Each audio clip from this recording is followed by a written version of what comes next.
کیا آپ جانتے ہیں کہ لفظ جناب کیسے وجود میں آیا اور لفظ جناب کی حقیقت کیا ہے؟ لفظ جناب کسی زمانے میں گالی ہوتی تھی۔ اس کی مثال کچھ یوں دی گئی: ایک جگہ پر کچھ انگریز خاں لوگ تھے۔ وہ دینی طلباء کو بہت تنگ کرتے تھے اور عربی مدارس کے طلباء کو قربانی کا مینڈا کہتے تھے۔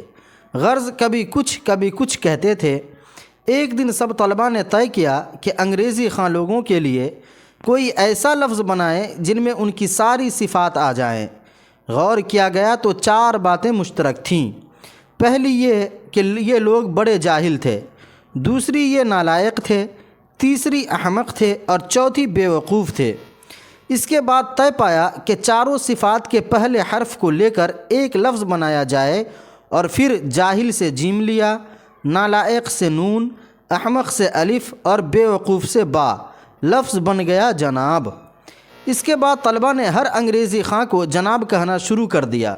یہ لفظ ایسا مشہور ہوا کہ آج کسی کو پتہ ہی نہیں ہے کہ یہ بنا کیسے تھا۔ سب ایک دوسرے کو جناب کہتے پھرتے ہیں۔